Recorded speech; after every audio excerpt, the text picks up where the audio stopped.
Hello again, everyone, and welcome back to Reddit Aliens. I'm John, and as always, thank you so much for being here. A new topic and a good one. I like it. Let's do it. People who escaped authoritarian governments. What was the sign when you realized it was time to get out? Please remember to like, share, and subscribe. Not me, but I remember asking my mom why she left the Philippines in the 70s. She explained about the Marcos regime and how he declared martial law. She stated that the announcement of martial law compelled her to leave. She had been working toward moving anyway, but she said that was her cue to hurry it up. I'm from Myanmar, Burma. Many young people left Myanmar, Burma when the conscription law was enacted. Now you can't leave the country unless you've done military service, which in this case means until you die, because there's a civil war going on, and they need more meat for the meat grinder. The police just started harassing people on the streets after one of the protests in Belarus. Some of them got killed, some injured, and thousands were imprisoned and tortured there. It is still happening. Also, I kind of was prepared for that psychologically for a long time before the violence erupted because it was concealed for years. So when everything happened, I just took the first morning flight and left for another country. This is in 2 words. The story is a bit more complicated, obviously. When I went to the market, I found nothing at all but bones. When I was pointed at with a gun to my face to be robbed for the umpteenth time. When one of my neighbors got shot, I heard his relative screaming. When kids died around me in protests, the National Guard threw tear gas and fired shots at us during the protests. When the dictator was dancing salsa in a mandatory national transmission while he celebrated the deaths of protesters. I left Venezuela in 2016, and it still fucking hurts. When they arrested members of the opposition party for holding a primary, when police stormed and shut down the headquarters of the only newspaper still critical of the government, when nonviolent protesters were given longer sentences than violent convicts for having posters in their backpacks, when the heads of government were one by one replaced by toads with neither qualifications nor experience, purely based on their ass-kissing rhetoric, when they start passing legislation that you know will hurt people and they don't care, when an extra panel of judges was suddenly appointed above the Supreme Court with the final decision on interpreting the law, when caring about it makes you lose sleep and starts to affect your work quality. It was never one thing, but you just see it getting worse and worse step by step. And you make a judgment call. The timing and reasons will be different between all your friends and family. I used to know a cleaner who was from Haiti. Right time was in 1980 when the Tonton Macoute came for her husband, a political dissident.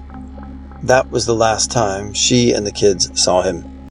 And in the case of my first girlfriend, the daughter of a South Vietnamese general, they left the country in a small boat. When Saigon fell, during the crossing, the smugglers told her parents, "Either you give up all your gold, or we'll oar the women and throw you in the sea." They arrived in France with nothing.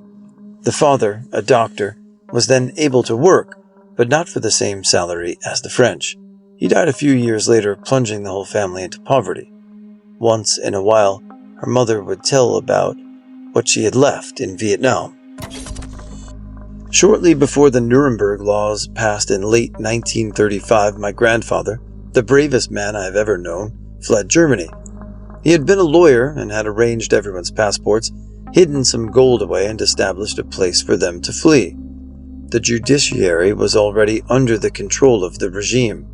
He took his wife and 5 children and crossed France into Belgium, and by 1936, he was applying for asylum to multiple countries, including the US, where he knew people in the embassy.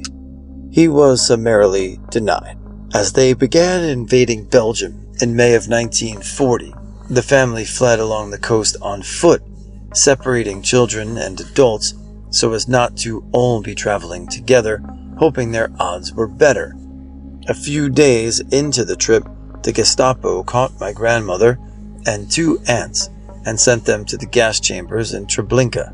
The Gestapo caught the eldest son, Mikhail, foraging for food in southern France and summarily executed him there. My father, who was 9, his younger brother Joseph, and his grandfather fled into northern Spain and were hidden by the remnants of the Zamoristas in Catalonia.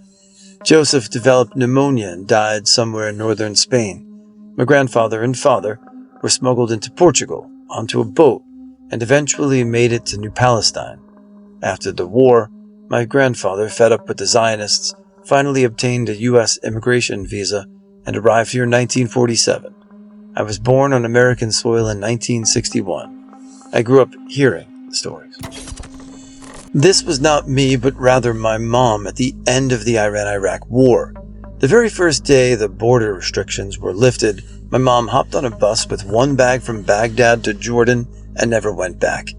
It was very hard for her because she never thought she would ever leave, but her whole family was leaving one by one, all heading in different directions when they got the chance.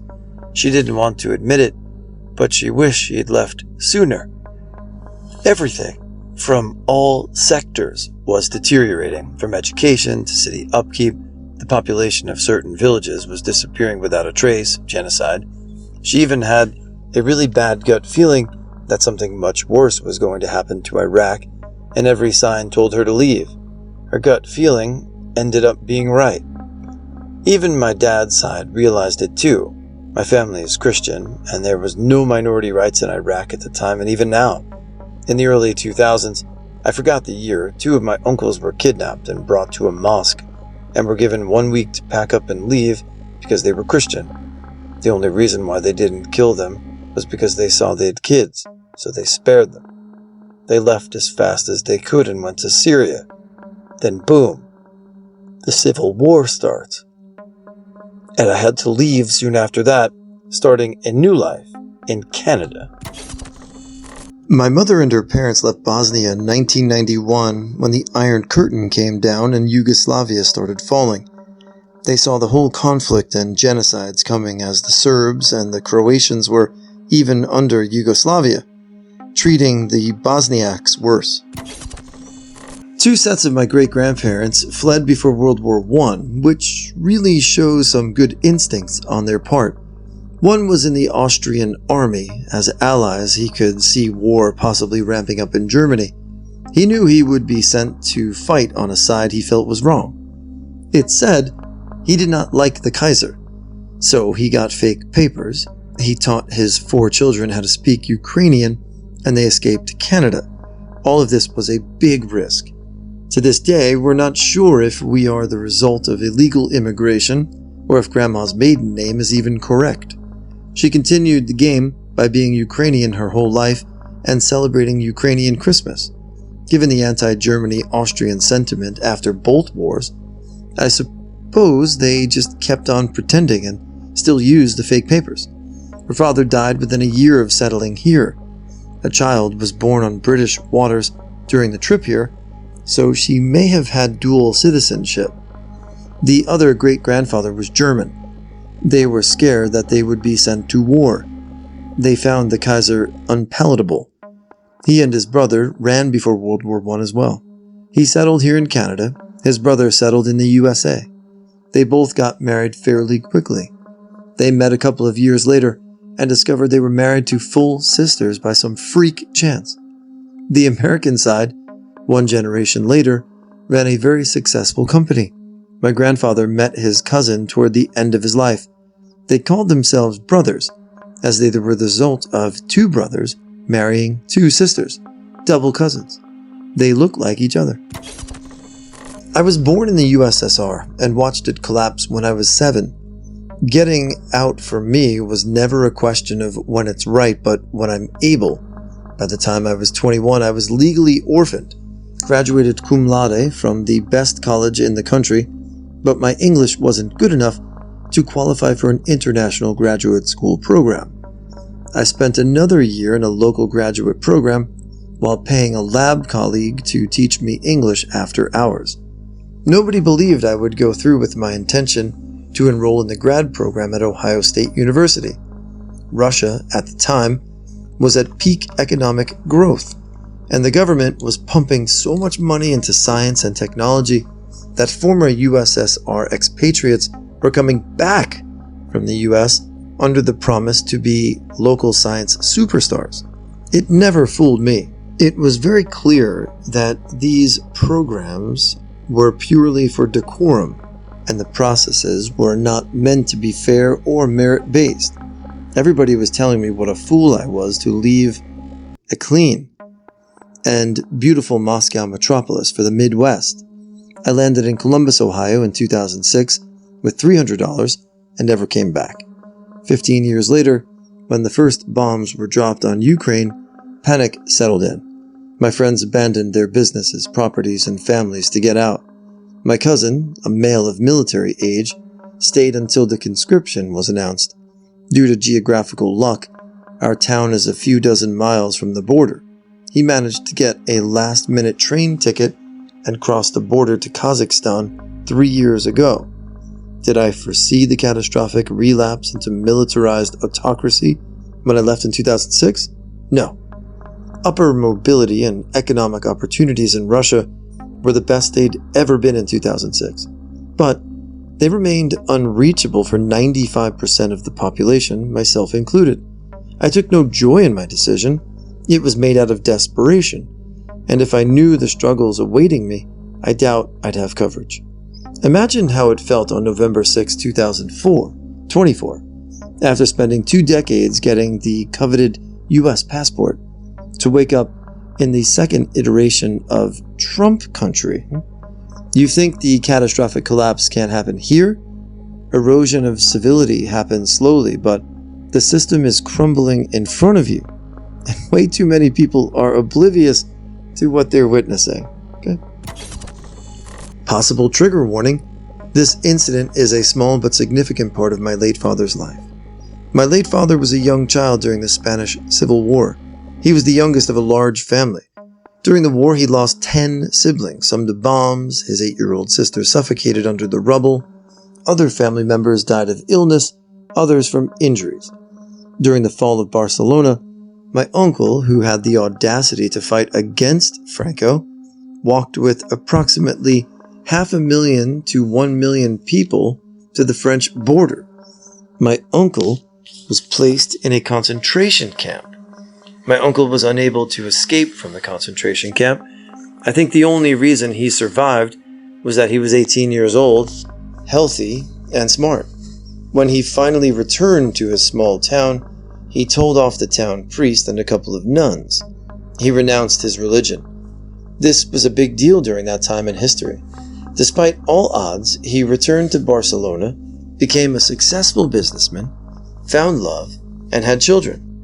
My aunts never spoke to him again. When the fascists won, the reprisals began. The Nazis repeatedly arred my father's 2 remaining sisters, who were teenagers. When my father was in his late teens, he realized that there wasn't a future for him in Spain, so he worked his way across the world on a Greek freighter. He remained Catholic and kept in touch with all of his remaining family, immediate and extended.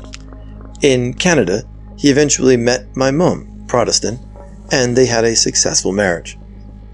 Religion was never an issue. I admire my father, as he wasn't embittered nor bigoted. I often asked him how he managed to stay positive. He assisted me in understanding his reasoning and philosophy. As a child, I lived in Spain for 4 years during 2 different time periods. Once during the end of the Franco era. One of my first languages was Valenciano, spelling, and I received corporal punishment for speaking it while attending school. Such treatment was normal throughout Spain. The first time I saw a classmate hold out her small hand and have a 3-inch wide leather belt slapped with full force on her hand, which jiggled like red jello, I felt sick.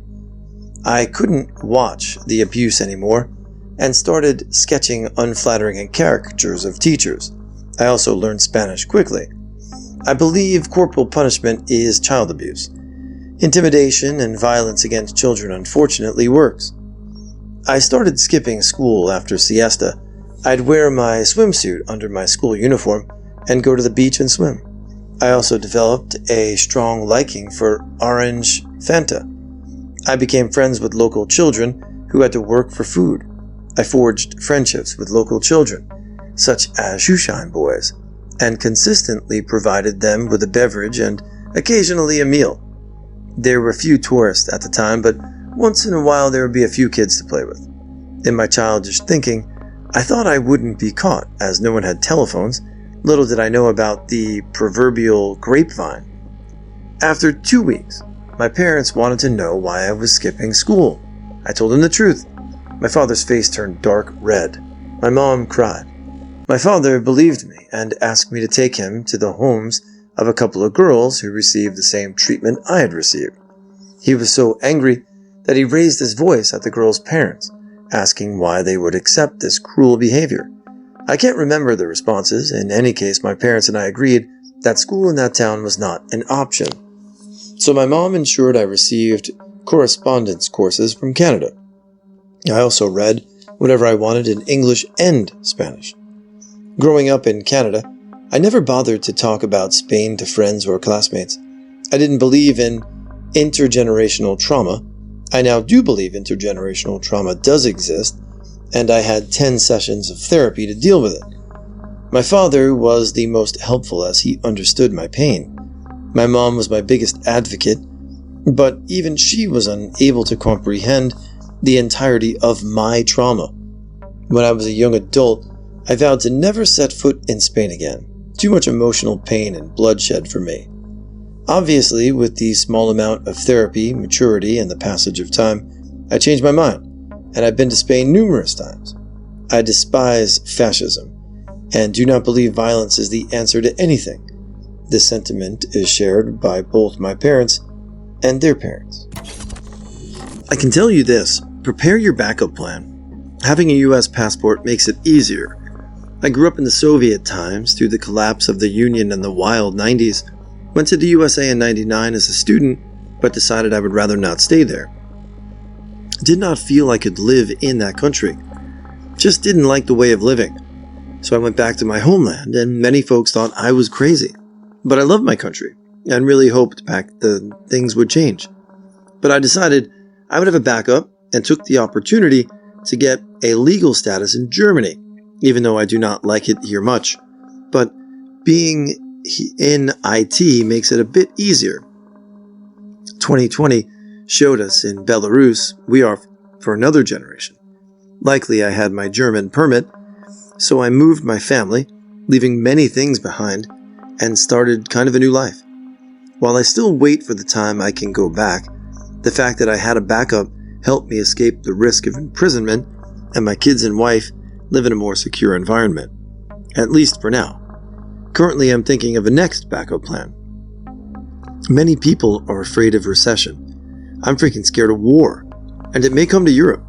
To keep the story short, just make sure you have a safe backup, and make sure you can use it in time. My parents left South Africa in 1980. They're white, so the apartheid government didn't restrict their travel. They left in their mid-20s after experiencing adult life under apartheid, including increasing horror about the state of violence being committed against blacks and coloreds in their name. My dad was completing science postgraduate studies that would have led to working in a science-based public service, and he was already doing an internship in that public service, but he suddenly stopped being allocated work. Turns out that he had been blacklisted for government work because my uncle was a very, very minor anti-apartheid journalist. Dad had also been conscripted into the army, as all young white men were. And when they finally left, his next period of service would put him on the front line of the Angolan War. He didn't want to kill people. Dad qualified for a skilled migrant visa for Australia, and I was born here. My mother had also had enough of being a legal minor just because she was married. She became an adult at 18 years old, like we all do, but because of her gender, she became a legal minor again when she got married. Dad became her legal guardian. My parents had a post-nup specifying that Dad allowed her to make her own legal decisions, like opening a bank account for the money she earned at her professional job. but services would read the post-nup and then still call Dad to get his permission for her to do so, whatever it was that she was trying to do. My journalist uncle migrated to the UK at around the same time.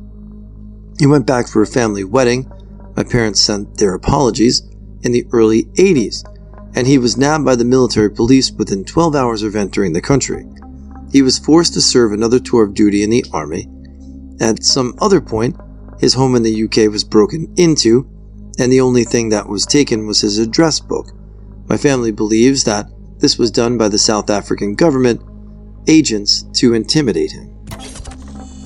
My great-uncle and aunt, they lived in Berlin along with the rest of my family in the early 1930s. They started saying that this Nazi movement was starting to become worrisome. Everyone else in the family called them paranoid and accused them of overreacting. Nevertheless, they decided to leave. They didn't seek consensus. They made it to the USA. Everyone else, including my grandparents, ended up in the concentration camps. As a result, my father always told me that if the political winds change, smelling authoritarian, never think it can't happen here. Get out, have an exit strategy. It's not all Trump and the rising of fascism in the US, where I have felt this way for a while. Mass shootings every week. People dying from treatable conditions because of a for-profit healthcare system, which, as we get older, will harm us all. Agreed. Our retirement funds used to bet in the market, evolution being banished from textbooks in many states. It's been squirrely here since at least 1992. Ironically, I'm now planning a permanent move to Germany. Good luck. In the 90s, a reparations program granted me citizenship. Now, of course, that means all of the EU. Full circle, I guess. Now, I know we sit on different sides of spectrum of what's right and wrong in government, and my responses while reading at times, I mask many, but some slip out. I just want to know if some people understand the fine line between patriotism and fascism. And people say fascism's on the rise, etc., etc. I'm just asking for examples. I'm not trying to argue with anyone, and we're all entitled to our opinions. And you're also absolutely entitled to be critical of your government. I am currently right now. I think that there are things going on that are really wrong. So it's not this I'm wearing some MAGA hat or dyed-in-the-wool right-wing extremist. There's fault on both sides, far and away. So please don't throw me into a box, because I'm not. But again, where is there fascism? I'm curious, genuinely, in America, right now. I fled to Canada from the USA. Does that count? I knew it was time for me to leave after I read the 1619 Project. It was a brilliant series of essays in the New York Times Magazine. I just remember the blowback that it received and the lack of serious attention it was generated. And I knew the writing was on the wall. First Charlottesville, then 1619, then Homeland Security and unmarked vans snatching George Floyd protesters off the street and detaining them without any charges or explanations. That happened in my hometown of Portland, Oregon. For a few weeks, we could hear protesters fighting with police from our bedroom window. It was literally anarchy, with white protesters shouting racist slurs at black cops. Officers provoked and physically assaulted innocent protesters. There was always someone who would smash windows and set things on fire.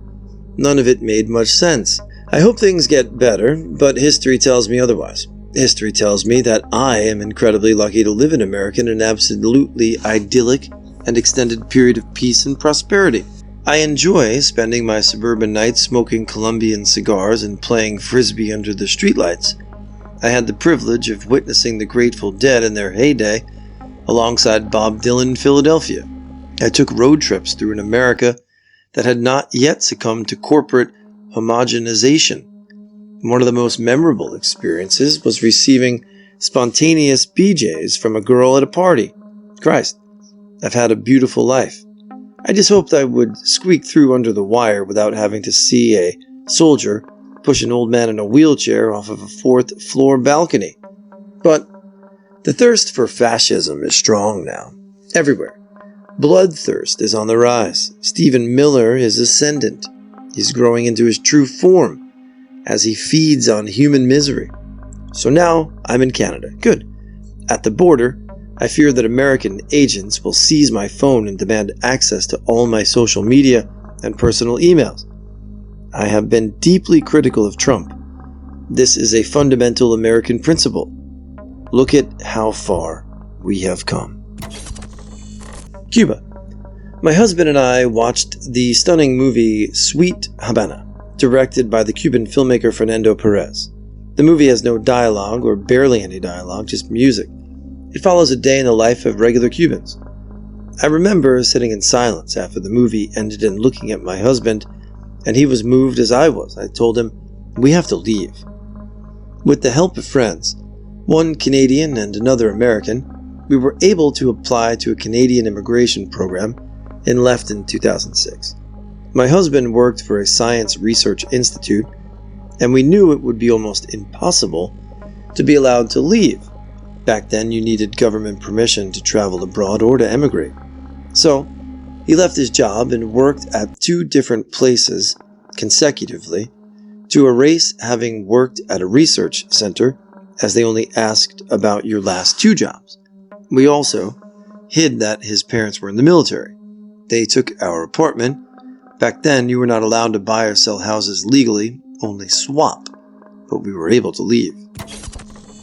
I'm a brown trans woman from urban Texas. I now live very far away. I knew the writing was on the wall with Citizens United versus the FEC. I knew that the clock was really ticking after the first Trump election and made my plans to emigrate accordingly. It took some doing, but I got out and resettled my life 3 years ago. It's true, uprooting so completely and thoroughly is a massive undertaking, but looking at the state of things now in the US, my fears feel completely founded. As far as what data points I considered, I can't point to just one thing, but there were 100 little signs. The fact that even in the most diverse city in probably the world, New York City, brown trans women were regularly getting murdered at rates hundreds of times higher than average, really. The parallels in both the economic situation, instability, market collapses, corruption, and political rhetoric, nationalism from both major parties, and say 1920s and 30s Germany were striking. At the time, trans acceptance was spreading as a movement, but the embers of reactionary movement, bathroom bills, and women in sports were already starting to pop up in elected official speeches in the South. People in intersecting marginalized groups are the first impacted and the worst impacted. We're used as a threat. Sure, your life is bad, but look at them. You could be treated worse, so shut up and get back to work. So I think my identities made me especially sensitive to these leading factors. During the George Floyd protests, I got arrested by about 40 cops on a tip that I was in Antifa making a bomb with diesel, which I was buying from my boat. I didn't realize that buying diesel was a crime, but the FBI was there and questioned me. I got out of jail the next day with a disturbing the peace charge and decided that was too much. I'd been planning to sail to the Bahamas just for fun, but just kept going instead. I'm scraping by. I thought maybe I had overreacted, but Biden is pretty chill, yeah? But now I'm happy I did, and there's 0% chance of going back. Bon voyage. The transformation of news into propaganda occurred well before protests and actual crackdowns. I'm from Hong Kong and grew up with democracy and freedom of speech. In 2015, I was eating dinner and saw a curious news report.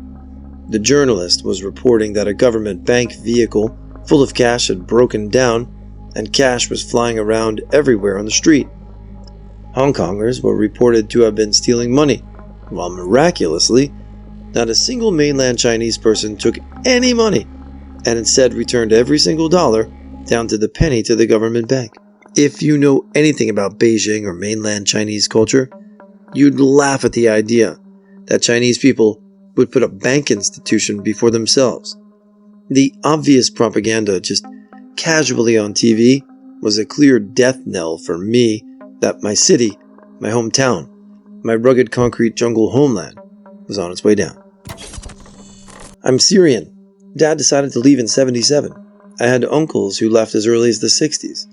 My dad left because he was arrested and tortured. The secret police wanted information on a guy he knows. Apparently, that guy knows a guy who has info on the Muslim Brotherhood. He was tortured for 3 days and held captive for a total of 7. He said the only reason he left was because his uncle was a judge who was able to pull strings.